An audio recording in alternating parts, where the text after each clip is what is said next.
Agora, o quarto e último painel falará sobre um tema muito importante que é saúde. Convidamos o mediador Chico Graziano para iniciar esse debate. Bem-vindo.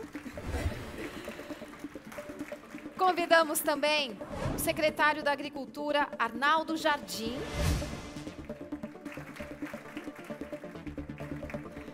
O professor da Universidade Federal de Lavras, Luiz Roberto Guimarães.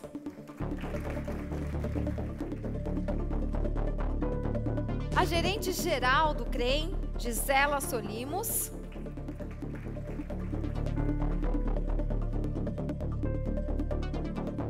E convidamos também o endocrinologista, Dr. Filippo Pedrinola.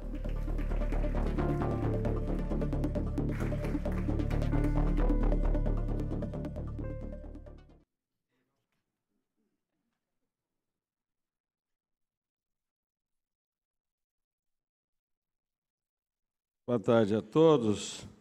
Nós estamos aqui reunidos para responder a pergunta do Tejon. Os alimentos processados dão ou não câncer? Porque este quarto painel trata da questão da saúde. Então, na sequência organizada pela Jovem Pan, nós estamos, então, é como se onde todas as equações se afunilassem, né? Eu vou fazer aqui minha breve introdução. Me ocorreu esta manhã, antes de vir para cá, entrar no Google e googlar. Alimento faz mal? E eu tive a resposta do Google. A primeira página toda do Google me trouxe a relação dos top 10, os 10 alimentos que mais fazem mal. Açúcar, farinha de trigo, sal, embutidos, sorvete, salgadinhos, pizza, hambúrgueres, batata frita, refrigerantes e café. Então, esses alimentos fizeram parte da lista do Google. Eu conheço o alerta que a OMS fez em 2015, dizendo que embutidos eram problemáticos por causa de seus nitratos e seus nitritos com relação à predisposição para câncer. Como filho de calabrês, fiquei, e fazedor de linguiça na fazenda desde que lá nasci, fiquei preocupado com isso, mas não parei de comer nada, não. Porque salame, mortadela, presunto, linguiça, os nossos povos comem há muito tempo. Nunca ouvi dizer que alguém morreu de câncer por causa disso. Mas vai que... Eu não entendo, eu sou engenheiro agrônomo. Eu vou falar do que eu entendo. Com relação a alimentos e saúde, é um tema que eu trabalho há mais de 35 anos, a população sempre está muito preocupada com resíduos de agrotóxicos em alimentos. Esse é o tema. Esse é um tema que, desde lá atrás, preocupa todos nós que somos engenheiros agrônomos e trabalhamos com questões ambientais, hoje chamadas de sustentabilidade. E tem sido possível ver, durante todos esses anos, desde quando lançamos o receituário agronômico, no fim dos anos 70, como que essa equação vem sendo resolvida, equacionada, trabalhada pelas cadeias produtivas que trabalham com alimentos, pelos produtores que aplicam defensivos agrícolas e assim por diante. Mas eu vou me ater apenas à questão mito ou fato. A última lista que a Anvisa divulgou, em 2012, de 1.665 amostras de resíduos em alimentos, apontaram 29% dessas amostras com desconformidades. E 4% delas com limites de agrotóxicos acima do limite máximo permitido. 4%. Obviamente, a manchete do jornal diz que 29% dos alimentos estão contaminados. Sempre foi assim. O Jornal Nacional é o primeiro que dá, porque somam as desconformidades. Quais são as desconformidades? Utilização de inseticidas, normalmente, ou fungicidas, em determinadas lavouras, quando elas não estão autorizadas para estas lavouras, embora estejam autorizadas para uso em outras lavouras. O caso que, junto com o professor Ângelo Trapé, do Centro de Toxicologia da Unicamp, nós, outro dia, fizemos uma conta, porque estávamos juntos em um seminário em Cuiabá para discutir esse assunto. Foi encontrado, nesta pesquisa da Anvisa, resíduos de proximidona, que é um princípio ativo, no pimentão. E essa amostra foi tida como desconforme, porque o pimentão não tem autorização para uso deste princípio ativo. Mas esse princípio ativo, esse inseticida, ou fungicida, agora não me ocorre aqui, ele é autorizado para uso em morangos. Por exemplo, morangos pode utilizar esse princípio ativo. Pimentão não. Não perguntem por quê, porque nós estamos no Brasil. O Brasil é meio assim, cheio de coisas incompreensíveis. Então, essa amostra de pimentão foi condenada. Se nós fôssemos considerar o limite máximo permitido para esse princípio ativo em morango para o pimentão, a semelhança, como se pimentão e morango fossem semelhantes, esta quantidade de resíduo no pimentão passaria a ser um problema de saúde, dado o nível encontrado no resíduo, se um ser humano consumisse a partir de 500 quilos de pimentão por dia.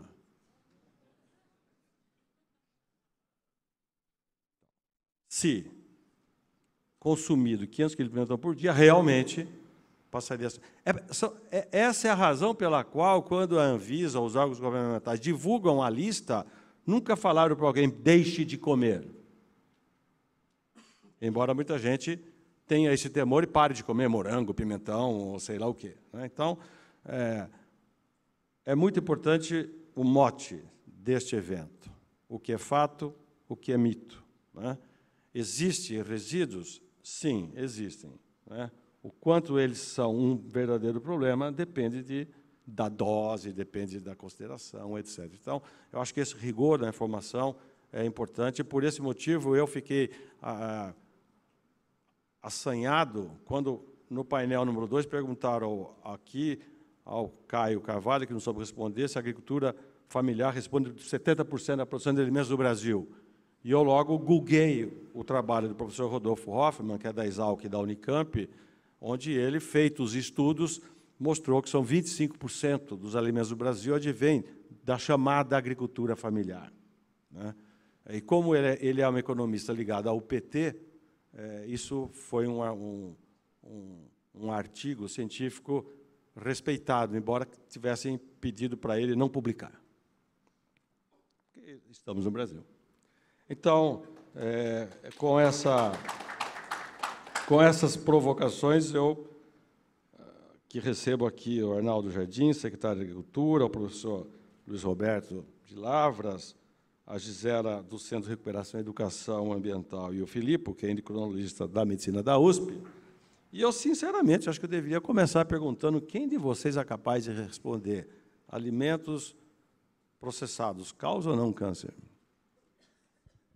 Suponho que o doutor... Posso começar? Pois não, Filipe.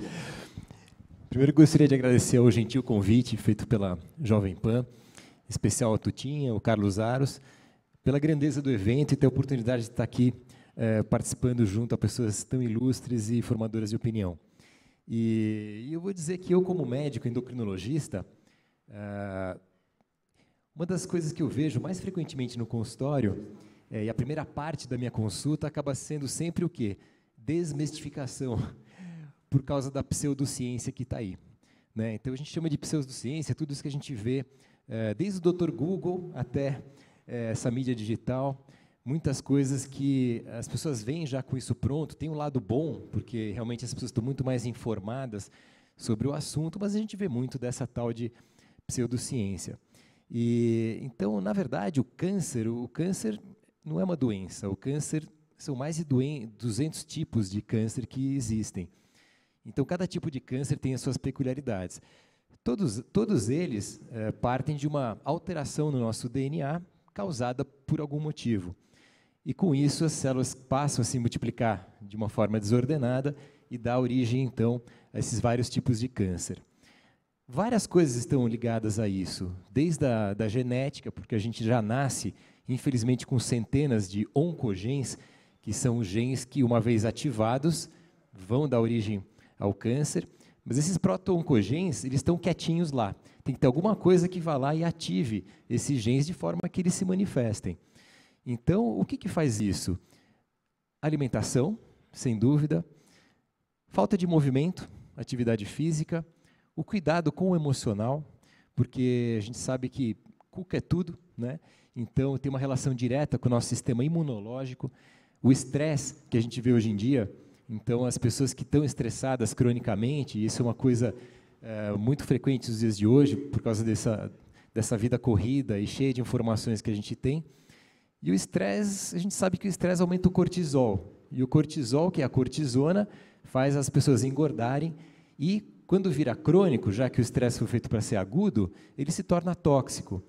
Porque o cortisol em excesso altera todo o metabolismo da glicose, da insulina, faz com que a pessoa engorde, e também muda a parte comportamental, faz com que a pessoa vá mais na geladeira, e quem vai na geladeira dificilmente vai querer, no momento de compulsão, de ansiedade, comer pepino ou cenoura, ou fatiar um tomatinho, né? Então a pessoa vai querer comer uma bolacha, um bolo, um biscoito, um chocolate, um sorvete. Então, como dizia Paracelsus, um dos pais da medicina, desde o século XV, ele dizia que a diferença entre o veneno e o remédio é a dose. Então, esse equilíbrio que deve existir, não a proibição. Então, assim como a gente vê que os alimentos orgânicos são importantes, toda essa nova era e que vem crescendo demais, que eu acho muito bom, mas a indústria tem um papel absolutamente fundamental para a nutrição e manutenção da nutrição do mundo, né? E 2050 nós vamos ser em 10 bilhões de pessoas. Como é que vai ter campo suficiente, área suficiente para nutrir todo esse povo, né? Então, alternativas são muito interessantes, como foram já colocadas aqui. Então, é claro que os alimentos processados ou refinados, quando a gente vê historicamente, depois da Segunda Grande Guerra Mundial, em 1946, desembarcou um médico americano em Salerno, no sul da Itália. O que ele verificou? Puxa vida, essas pessoas que moram aqui, nesses países banhados pelo mar Mediterrâneo, o Mare Nostrum, são 3 continentes diferentes. Você tem a África, a Ásia e a Europa, e essas pessoas têm menos câncer, têm menos diabetes, têm menos hipertensão. Puxa, morrem menos do coração. Por que isso? Qual que é o milagre? E ele começou a estudar a tal da dieta mediterrânea, que, sem dúvida nenhuma, é o melhor exemplo que a gente tem de estudo populacional até hoje, porque o estudo vem desde essa época até hoje, através do estudo chamado Estudo de 7 Países. Então, e se a gente for pensar, o que a dieta tem, a dieta mediterrânea? Alimentos basicamente não processados, mas não é só isso. Dieta é um termo que a gente relaciona muito a algo de privação, mas não é só isso. A dieta é a maneira como cada um de nós se relaciona com a própria terra, com os outros. A gente responde a isso como um todo. Secretário Arnaldo Jardim, fala um pouco para a gente como que os agricultores trabalham com esse assunto de aplicação de defensivos agrícolas e os seus problemas relacionados a uso e saúde. Bem, bom dia ainda, né? Bom dia a todos os amigos aí, saudar a Jovem Pan, dizer da alegria de estar aqui. Primeiro, vou cumprir um pouco uma responsabilidade que tenho, porque a Secretaria da Agricultura, entre as suas atribuições, tem a responsabilidade de fazer, através da nossa Coordenadoria de Defesa, uma fiscalização sobre o uso de agroquímicos ou agrotóxicos aqui no Estado de São Paulo. E nós temos buscado enfrentar essa situação. Eu vou mencionar primeiro que São Paulo, talvez muitos não saibam, mas nós temos um laboratório aqui, que é um laboratório de verificação de resíduos de toxinas em alimentos, mantidos pelo Instituto Biológico, que é um laboratório de referência do ponto de vista mundial, acreditado segundo os critérios de certificação mais avançados aí que nós temos. Segundo, nós temos um programa chamado Aplique Bem, que é um programa que nós temos desenvolvido de treinamento dos agricultores, daqueles que aplicam os agroquímicos, que já treinou aqui no estado de São Paulo mais de 30 mil pessoas. Esse programa nós conseguimos exportar para outros estados que nos chamaram como referência, alguns países também, e nós temos convênio com 23 estados em que nossa equipe, que é do Instituto Agronômico de Campinas, do Centro de Automação, lá que funciona paralelo em Jundiaí, faz treinamento sobre a utilização, quer seja daqueles aplicadores que usam o chamado costal, que vocês já viram ali, de aspersão, e quer sejam os operadores de máquinas mais sofisticados. Nós temos alguns fabricantes de equipamentos, e isso permitiu, Chico, e a todos, uma evolução muito bacana, né? Primeiro, dar novos equipamentos, tanto dos equipamentos que são utilizados, como dos equipamentos de proteção que são usados pelos trabalhadores nesse trabalho. Quem de nós já não viu, aqueles que convivem com o interior sabem, que os equipamentos antigos, e isso teve uma evolução, as pessoas usavam equipamentos em que a luva não permitia manusear, tá certo? Que as pessoas derretiam com o calor que fazia com aqueles equipamentos todos de proteção. Na primeira hora de trabalho, a pessoa preferia dispor da luva, tirar o equipamento. Então, a nossa equipe hoje integra a comissão da ABNT, Associação Brasileira de Normas Técnicas, e isso tem feito com que os equipamentos sofram uma modificação. Nós estamos, inclusive, participando de um comitê internacional. Essas sugestões foram absorvidas. São novos materiais, outra capacidade de manuseio que tem buscado aí, tem conseguido dar qualidade a essa equipação. Além disso, mencionar também que nós agora instituímos um sistema de controle dos agroquímicos, em que nós acompanhamos e tem rastreabilidade todos os agroquímicos que são, desde aquilo que é na indústria vendido, até vai lá para o distribuidor, vai até uma determinada plantação ou uma determinada propriedade. Então, nós temos hoje um critério de rastreabilidade nisso que tem sido importante para mensurar. Uma outra questão, Chico, é uma questão importante. Alguns de vocês já ouviram falar nos chamados agroquímicos e agrotóxicos obsoletos. E nós conseguimos recensear isso no estado de São Paulo, estamos incinerando isso, depois de uma batalha muito dura, em que nós tivemos que identificar essas diferentes propriedades, foi um avanço aí muito significativo. Ou seja, nós temos avanços que nos permitem hoje fazer com que esses dados que foram mencionados por você aqui na introdução sejam desmistificados. Afinal de contas, nós temos aí algumas comparações, e aí me permito avançar duas questões conceituais aqui. Primeiro, muitas vezes se diz, e na imprensa se propagou, que o Brasil é um banho sistemático de agrotóxicos quando se compara a utilização do volume de agroquímicos por área plantada. E, objetivamente, é uma comparação absolutamente descriteriosa. Por quê? Porque o Brasil tem as explanações aqui versadas sobre isso, está aqui o Ladislau, que apresentou dados sobre isso, eu sei, num período anterior. Nós estamos comparando uma agricultura que é tropical, uma agricultura que era de uma safra ao ano, que nós caminhamos para ter 2 safras ao ano, e hoje nós temos um novo conceito, que é de integração lavoura, pecuária, floresta, portanto, produção 365 dias ao ano. Como comparar esses dados com outros países que produzem uma única safra ou que têm um evento climático, como é a ocorrência extrema de neve e outras questões tais, que nós sabemos que, afora todo as consequências que tem, ela é algo que impacta do ponto de vista de tudo aquilo que são a presença de espécimes dentro da vegetação. Então, tudo isso precisa de ser recalculado. E, para finalizar, mencionar um outro dado que eu assisti a palestra anterior e, num determinado momento, se discutiu a questão do alimento. Eu não estou entrando na polêmica processado ou não, depois nós podemos discutir. Eu estou discutindo o tomate antes dele ser discutido, se ele vai ser em casa virar a massa de tomate ou se vai para a indústria virar a massa de tomate.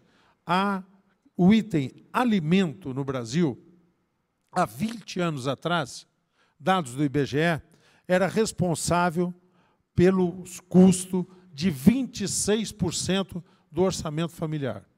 A transformação que a agricultura teve no Brasil de produtividade, o crescimento, faz com que essa participação de 26% esteja hoje na casa de 12% do orçamento das famílias brasileiras. Acho que é um dado muito importante para a gente pensar o futuro.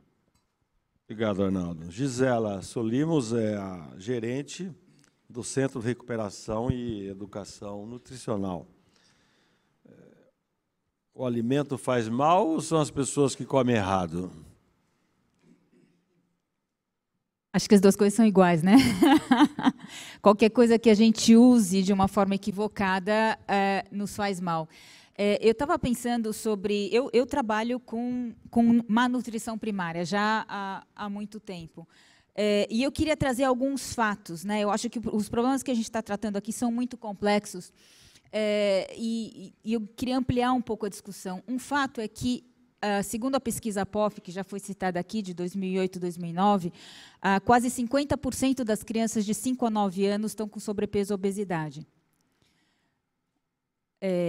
Eu não sei se vocês sabem o que isso significa, né? Sobrepeso e obesidade é um dos principais fatores de risco para as doenças crônicas não transmissíveis, inclusive alguns tipos de câncer, né? Significa que são pessoas que vão ter 19 anos a menos de vida saudável e 8 anos a menos de expectativa de vida. Pela primeira vez na história do mundo, a gente começa a observar uma diminuição da expectativa de vida da nossa população. Isso tem um custo para o indivíduo e tem um custo para a economia, né? São pessoas que vão ser menos produtivas, porque elas vão ter problemas de saúde, vão faltar mais ao trabalho, vão ter mais dificuldade de aprender na escola, e tem um custo também para o sistema de saúde como um todo. É difícil, hoje, no mundo globalizado, a gente não pode mais... Eu volto atrás. Quando eu estudei na faculdade, apesar de trabalhar com nutrição, eu estudei psicologia, né? E eu ainda sou de uma geração onde a gente ia para a faculdade dizendo: eu vou fazer psicologia, engenharia, medicina, e eu vou ser psicólogo, engenheiro ou médico, né? Eu não fui psicóloga, como vocês podem ver. Por quê? Porque a gente estudava pensando em se especializar em alguma coisa e dar uma contribuição específica. Hoje, com os transportes, né, os aviões e a tecnologia de comunicação, os problemas não são mais específicos e setorizados, né? A gente tem uma comunicação global, então a gente também tem sistemas que contribuem para certos problemas. Acho que a gente precisa levantar um pouco o olhar para entender como cada um de nós está contribuindo para um dos resultados do sistema ser a péssima qualidade de saúde das nossas crianças. A gente fez um cálculo rápido lá no CREM, cerca de 20 milhões de adolescentes têm sobrepeso e obesidade no Brasil, né? Isso é um número enorme. Então, que a gente olhe um pouco, mais do que o nosso nicho específico, quais são as contribuições positivas que eu estou dando para o sistema, para ele melhorar, e onde eu poderia diminuir as minhas contribuições negativas, que todos nós fazemos, e poderia transformá-las em algo positivo. Professor Luiz Roberto Guimarães, é da Universidade Federal de Lavras. Professor, conta um pouco para a gente como que a academia trata esse assunto. Você come picanha com gordura ou tira gordura para comer? Eu como com gordura. Apesar de que a única vez que eu fiz check-up na vida, o médico falou que era para tirar. Mas naquela época eu corria maratona, esse tipo de coisa. Hoje eu parei, então eu acho que eu tenho que cortar a gordura. Mas se eu voltar a correr, eu vou comer. Bom, antes de mais nada, uma boa tarde a todos. Eu gostaria de agradecer a oportunidade. Eu já tive a oportunidade de falar sobre esse assunto, agricultura e saúde, a convite do Tejon, particularmente do trabalho que a gente faz na universidade, que é relacionado a um conceito chamado biofortificação, produzir alimento com maior teor de nutrientes. E eu gostaria também de agradecer aos meus alunos que estão me assistindo aqui, porque se eu não tivesse me liberado, eu não poderia estar presente aqui hoje. O que a gente tem feito dentro da academia para que a gente possa contribuir para a saúde, né?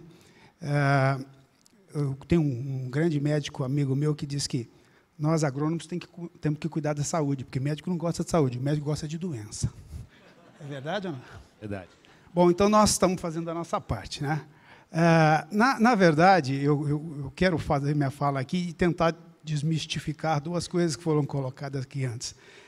Nós somos retrato daquilo que a gente come, né? E o que a gente come é retrato do meio, da maneira como a comida foi produzida. No nosso Brasil, infelizmente, o primeiro mito aí, o Pero Vaz de Caminha, não sei quem aqui já leu a carta do Pero Vaz de Caminha. Se não leram, está disponível na internet.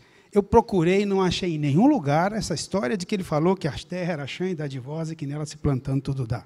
E se tivesse falado, possivelmente é porque ele entrou pela Mata Atlântica. Porque se ele tivesse entrado pelo Cerrado, que não dava, ele não falaria isso, né? Então, as primeiras incentivos à pesquisa que foram feitos no Brasil, a Fundação Rockefeller, na década de 50, quando começou a tentar fazer trabalho com o Cerrado, eles entraram no Cerrado e, na hora que olharam aquele sistema, que é um pouco como savana africana, falaram, isso aqui não produz nada, não. Vamos embora, não vamos colocar dinheiro aqui, não. Então, eu falo isso pelo seguinte, nós não temos condição de ter alimento de qualidade em solos, em regiões onde o ambiente é pobre. E nós estamos num país de clima tropical. Todos os agrônomos aqui sabem que esse país de clima tropical tem solos que não, infelizmente, têm capaz de prover todos os nutrientes. Daí a gente usar muito adubo. Segunda correção, nós não somos o maior utilizador de adubo do mundo. Nós somos do quarto. China, Índia, Estados Unidos e Brasil. E nós não usamos mais adubo por área do que muitos outros países. A gente precisa colocar esses nutrientes. Então, grande parte do trabalho que a gente faz hoje é muito voltado para os nutrientes que estão presentes em quantidades muito pequenas.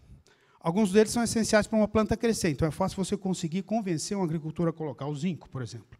Zinco é extremamente importante, a Gisela está falando na fase inicial do desenvolvimento de crianças. Há uma previsão de que quase 2 bilhões de pessoas no mundo hoje estão com problemas de desnutrição relacionados mais especificamente a micronutrientes. Zinco é um problema deles. Provitamina A é um problema deles, é outro problema. Selênio é um elemento que nós estamos começando a estudar dentro de um projeto global, que existe um projeto chamado Harvest Plus, que trata de produzir alimentos com melhor teor nutricional, e parte desse projeto chama-se Harvest Zinc. Eu coordeno hoje a terceira etapa, nós estamos indo para o terceiro ano, lá em Lavra, junto com a empresa de pesquisa agropecuária, EPAMIG, nós temos uma parceria muito boa com a empresa de pesquisa para mostrar para agricultores que a gente pode produzir alimentos que tenham maior teor de nutrientes. Então, o que a gente está fazendo? Nós temos que mostrar que não temos condição, mesmo que a gente trabalhe com um programa de melhoramento genético, para ter plantas que tenham potencial, que tenham maior teor de nutrientes, que nós temos que adicionar esses nutrientes. Os resultados que nós estamos conseguindo, inclusive, para iodo. Iodo, nós estamos colocando iodo em alimentos, eu não posso, o artigo ainda está circulando para publicar, mas nós estamos conseguindo hoje, através de aplicação de iodo, que não é uma prática comum, e com isso nós vamos facilitar a retirada de sal da dieta que faz mal, nós estamos conseguindo fazer que alimentos básicos, esse é um foco interessante na nossa academia, nós trabalhamos hoje com arroz e feijão. Por quê? Porque a gente tem que fazer uma política que abranja a maior parte da população. O foco do programa Harvest Zinc e Harvest Plus é arroz e trigo, mas nós temos arroz como uma dieta básica e feijão nós estamos começando agora. Se a gente colocar esses nutrientes que não eram colocados no passado, o selênio está sendo colocado, coloquem selênio nos fertilizantes, plantem o seu solo com selênio, que certamente o seu câncer vai demorar muito mais a pegar, porque o selênio é um poderoso anticarcinogênico. Combinado com iodo, melhora muito a atividade de T3 e T4. Né? Então, o que a gente está fazendo na academia hoje, para tentar sumarizar? Nós estamos trabalhando com esse conceito, porque achamos que isso é importante para que nós, agrônomos, podemos cada vez mais levar saúde para a população e aí deixar a doença para os médicos. Muito bom. O doutor Filipe, a doutora Camila Podetti, que é nutricionista, pergunta a nós todos aqui como que vocês avaliam a dieta paleolítica, o slow food e a ecogastronomia como uma tendência em alimentação no futuro. Perfeito. Oi, Camila. É o seguinte, a dieta paleolítica, eu pessoalmente acho uma grande bobagem. O que é mesmo a dieta paleolítica? A dieta paleolítica é voltar para o tempo paleolítico, milhares de anos atrás, e achar que a gente deveria comer igual nossos ancestrais que viviam nessa época. Só vou dar um dado. Naquela época, vivia-se até 25 anos de idade só, né? A média. Então não dá para a gente extrapolar alguma coisa quando os homens eram coletores e tal. Naquela época, padrões alimentares completamente diferentes, e achar que a gente tem que comer só caça e grãos, né? Isso, a nossa realidade, o contexto mudou muito. Então eu acho que isso é uma tremenda bobagem, assim como muitas dietas de moda que aparecem de tempos em tempos. E se alguma dieta de moda fosse boa, não teria tantos livros e tantas reportagens nas revistas o tempo inteiro. Então, acho que o grande exemplo, como eu falei no início, é a dieta mediterrânea nesse sentido. O outro ponto era da... Era a dieta paleolítica, o slow food e a ecogastronomia. Ecogastronomia. Então, o slow food é um movimento em oposição ao fast food, que apareceu na Itália, e a sede é na Itália, e que é muito interessante, porque, na verdade, seja o alimento plantado, ou colhido, ou orgânico, ou vindo da indústria, é importante que as pessoas tenham contato com esse alimento, que ajudem, que de fato aprendam a lidar com esses alimentos, porque nós temos que estimular os nossos sentidos. A gente se comunica com o meio exterior através dos nossos sentidos. E quantos são esses sentidos? A gente tem o olfato, a audição, a visão, o paladar, o tato. Mas será que são só esses 5? Se eu estou falando com vocês e minha mão está aqui, como é que eu sei que a minha mão está aqui? Eu não estou vendo, mas eu sei que ela está aqui, sei onde ela está. Por quê? Existe um outro sentido, que é a propriocepção. A gente sabe onde a gente está no espaço. E como que quando alguém pergunta para você se você está bem, você diz eu estou bem? Como que você sabe? Na verdade, porque o seu organismo dá sinais para você o tempo todo, que é um outro sentido chamado interocepção. E daí vem o Buda e fala o seguinte, existe um outro sentido que é a consciência. Então a gente não vive de forma consciente, né? Então essa coisa do slow food é de fato você estar presente no momento e não comer correndo ou assistindo televisão ou respondendo no celular. E ter contato direto com a alimentação, estimulando os seus sentidos, o que vem de encontro à prática do mindfulness, que começou já tem origem no budismo tibetano, porém, na verdade, foi adaptada por Jon Kabat-Zinn, que é um pesquisador da Universidade de Harvard, que ocidentalizou essa técnica de forma que ensine as pessoas a comer de forma consciente. Então, esse movimento slow food é isso, prestar atenção nos ingredientes, de onde vem, como que ele é feito, e ter esse cuidado no preparo dos alimentos e nas escolhas. E como o meu pai, que era italiano, dizia, que a tavola não se invecchia, quer dizer, na mesa ninguém envelhece, né? Então tem que ter essa prática. Muito bom. O Arnaldo, o Márcio Yoshizaki diz o seguinte, os alimentos têm sido impactados pela evolução tecnológica pelas cadeias produtivas, pelos hábitos de consumo também, entre outros. Na maioria das vezes, com o objetivo de solucionar a alimentação global. Nesse contexto, qual seria o caminho para produzirmos alimentos mais saudáveis e com menos desperdício? Como a alimentação do futuro atenderia tantos os requisitos que seriam necessários? Como seria possível construir a alimentação do futuro?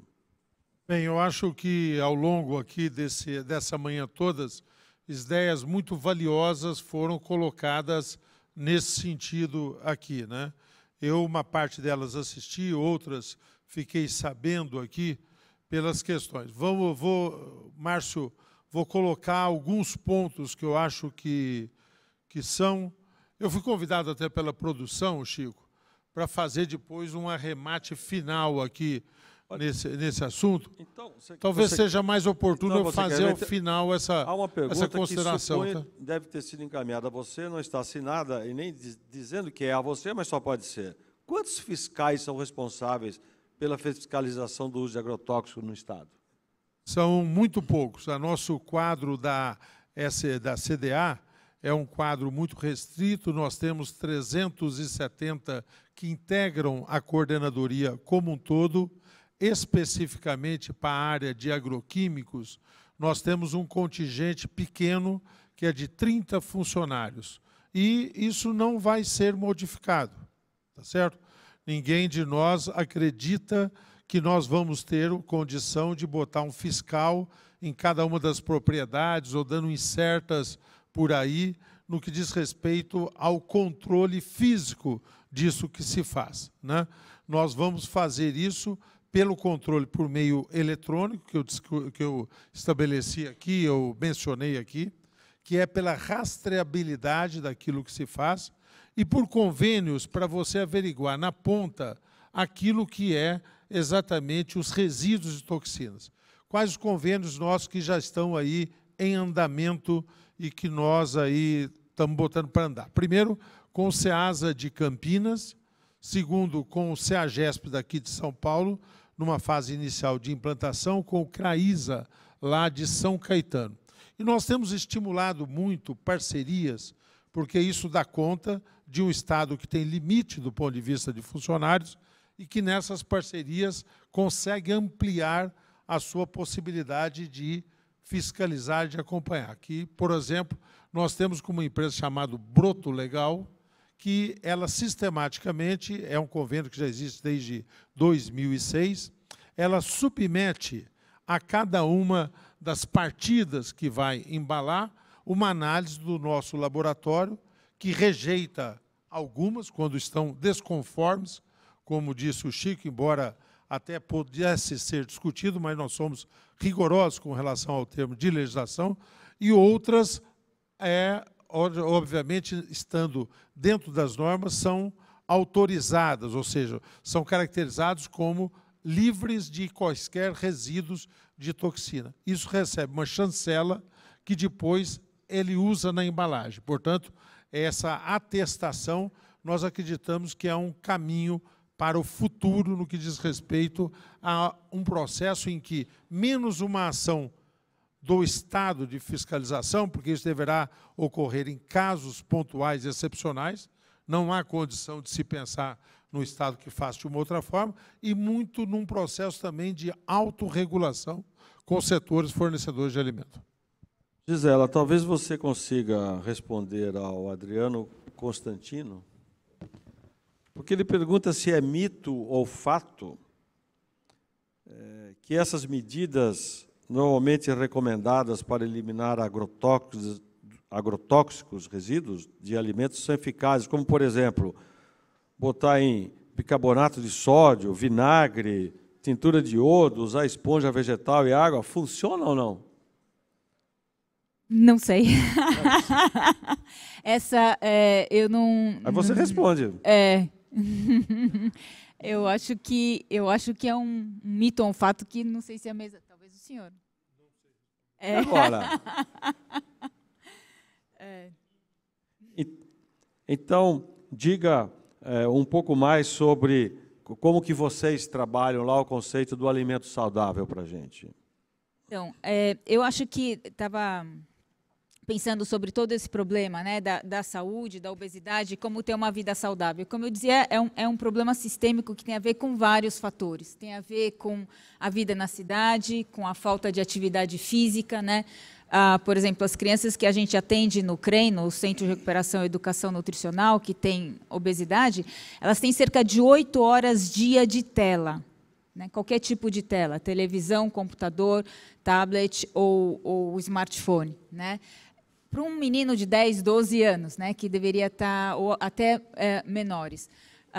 Então, tem uma série de fatores. A gente acabou de lançar um filme agora na Ciranda de Filmes, no sábado, que se encerrou lá no Itaú Cultural.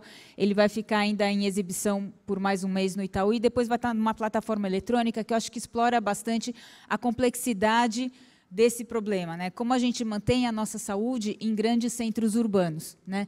Onde a questão da atividade física é complicada, a questão de cozinhar também se complica com a vida corrida que a gente tem. A gente está deslocado da nossa terra de origem, então não tem mais acesso aos alimentos da tradição da família e tem que se adaptar aos alimentos disponíveis, né? E está submetido às informações que vêm da mídia, das várias formas de mídia, da publicidade, etc.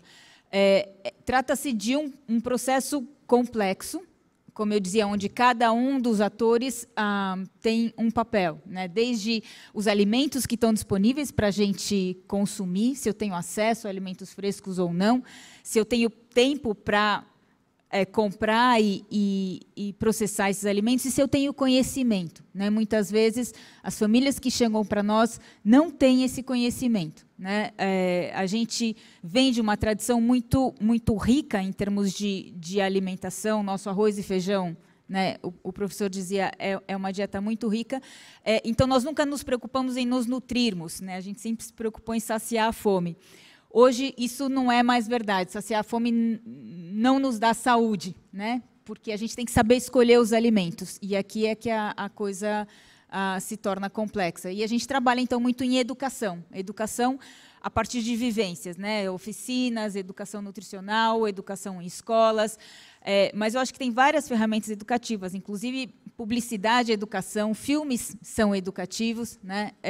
E cada um de nós poderia ter um papel nisso, especialmente para prevenir o problema, né? Quer dizer, para promover, para tirar um pouco do trabalho dos médicos, né? Que eu acho que também eles têm esse desejo, né? Não estão aí para ver pessoas doentes, mas estão aí trabalhando para promover saúde.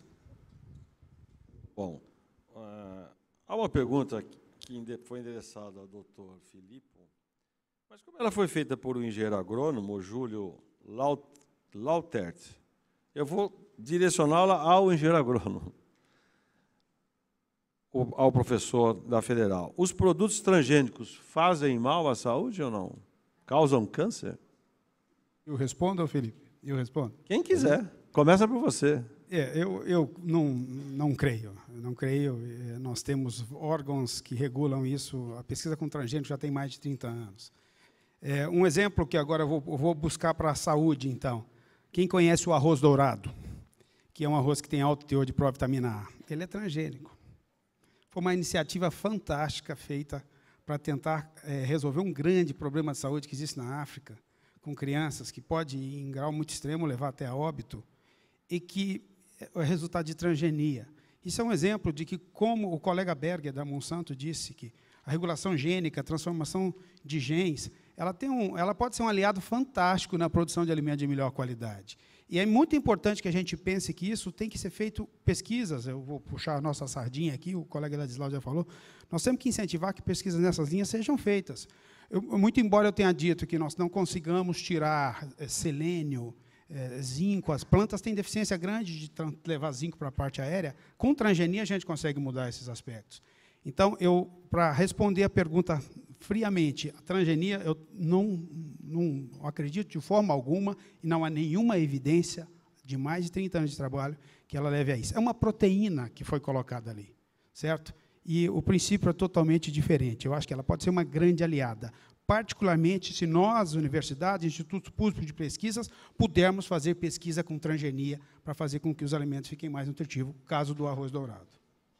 Bom, nós temos apenas 7 minutos para terminar o nosso painel. Doutor Filipe, certamente ainda quer falar sobre transgênico, mas eu vou colocar já uma questão que seria a final, e você emenda esse final, a partir de 3 questões que me chegaram aqui. Todas elas, de uma certa forma, tratam da questão da educação alimentar. Faz sentido, eu pergunto a todos, falar em educação alimentar no mundo de hoje e pensando no futuro? Mas, bom, com relação aos transgênicos, o meu comentário é muito breve. Concordo com tudo que foi dito. Não existem estudos em oncologia que mostrem nenhuma relação. E acho um avanço incrível os transgênicos com o objetivo de melhorar e otimizar a alimentação do mundo. Agora, entrando no fato dos hábitos alimentares, eu acho que é um assunto que tem muito a ver com esse trabalho lindo que a Gisela faz no CREM. E eu aprendi uma frase com o Dr. Paulo Gaudensi, um psiquiatra do Rio de Janeiro, muito importante, que ele falou assim, que não adianta você cuidar da criança e o adolescente e devolver para a mesma família. Ou seja, se você não fizer uma intervenção familiar, não tem jeito. Então, essa conscientização e esse tipo de trabalho é fundamental para melhorar o estilo de vida das pessoas, as escolhas, porque, na verdade, nós somos resultado das nossas escolhas. E aí vem a mulher grávida, por exemplo, eu queria chamar atenção para isso. Hoje em dia a gente sabe que antes da concepção, desde antes da mulher engravidar e até 1000 dias depois, ou seja, 2 anos depois que a criança nasceu, a criança vai ter o seu destino já comprometido desde como essa mãe se alimentava antes, porque a gente sabe que os genes não mudam, mas a expressão dos genes muda. Isso chama-se epigenética, que é um marco na medicina. Então, muda totalmente isso. A mulher, quando engravida, se ela se alimentar mal, se em algum momento na gravidez ela tem compulsão alimentar, começa a comer de uma forma desenfreada, isso passa geneticamente para a criança. Isso chama-se imprinting metabólico. Isso é uma coisa bastante atual e passa de fato para as outras gerações. Então, as condições que essa mãe se alimentava, como ela passou a gestação e como ela vai cuidar dessa criança depois, e se ela amamenta, por exemplo, que é extremamente importante também, é fundamental. Um outro impacto importante é dos xenobióticos. Os xenobióticos, xenos, do latim, significa estrangeiro ou desconhecido, e bióticos, vida. Então, todas essas substâncias químicas a que nós estamos expostos o tempo inteiro, seja pela poluição, seja por os inseticidas, pesticidas, organoclorados, seja pelos plásticos, os bisfenóis que tem por aí, que agora, graças a Deus, a legislação está diminuindo a presença de bisfenóis. Então, todos esses agentes químicos, o que eles fazem? E é para ficar chocado mesmo. Eles entram no nosso organismo, só que a nossa capacidade de detoxificação dessas substâncias, ela acaba sendo bastante comprometida. E essas substâncias químicas se alojam no nosso tecido gorduroso. E o mais incrível, que estimula receptores no tecido gorduroso para esse tecido gorduroso proliferar. Não é à toa que a gente vê que de 1980 para cá, aumentou mais de 2 vezes a obesidade no mundo e o sobrepeso no mundo. Puxa, mas o que será que aconteceu? Então, toda essa modernidade, desde o ar-condicionado até o sono, até o estresse, os xenobióticos, as escolhas, o estilo de vida de cada um vai impactar de fato na saúde, no peso das pessoas, e que só vem crescendo a epidemia de obesidade, seja nos adultos, como de forma mais preocupante ainda nas crianças. Sim. Deixa eu voltar, que eu estava me lembrando aqui da minha introdução, da pesquisa da minha gugada lá. Café pode fazer mal mesmo? Até amor em excesso faz mal, né? O Paracelso falou isso em 1576. Com relação à educação, eu gostaria de deixar um ponto. Existem 5 fatores em segurança alimentar. Quantidade é a primeira, qualidade nutricional é a segunda, terceira, qualidade do alimento do que não deve ter, quarta, constância de produção e quinta é aceitação. Acho que a educação é fundamental para a aceitação. A gente precisa trabalhar com o conceito de aceitação. Porque o arroz dourado, por exemplo, ele não foi aceito porque ele era amarelo. Nós produzimos mandioca amarela com alto teor de carotenoides, etc. Se alguma pessoa não come. Então, a parte de aceitação ela precisa ser trabalhada. E aí a gente precisa de um apoio muito grande de quem está na ponta, para poder fazer com que a população passe a ter essa percepção. Na verdade, existe estudo em academia. Se você fizer análise sensorial, se você disser para uma pessoa, come isso aí, mas o gosto é ruim, não, isso tira a ruga, na hora ela vai lá e come uma bacia daquilo. Então, a aceitação é o que a gente precisa trabalhar, porque é difícil, às vezes, você colocar para a população que um determinado alimento, que é um pouco diferente do que ele está acostumado a comer, vai levar muito mais benefício para ele. É um longo Diz ela, caminho. né? Eu queria pegar o gancho no que ele está falando, dizendo que a aceitação tem a ver com valores, né? com como eu enxergo e como eu experimento as coisas. E uma outra coisa que eu queria desmistificar é que educação não é um processo que acontece num lugar fechado, numa sala de aula, num curso. Educação é um processo que acontece o tempo todo. O tempo todo a gente está absorvendo informações e somos educados, ou seja, transformamos aquelas informações que são significativas, se tornam conhecimento e, portanto, se tornam atitude.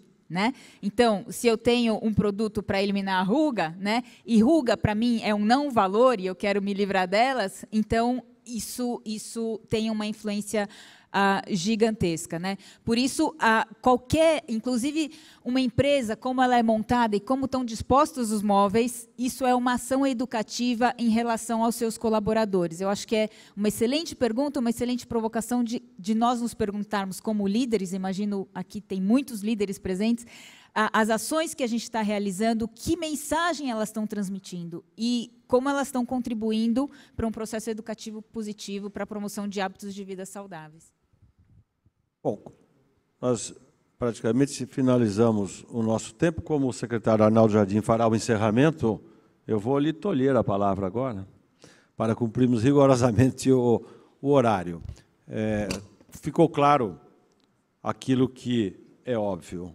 O tema da alimentação e da saúde é um tema do futuro. Nós, cada vez mais, devemos estar preocupados com ele, com certeza, mas muito atento à grande provocação deste evento. Separar o que é mito do que é fato. Muito bom, muito obrigado.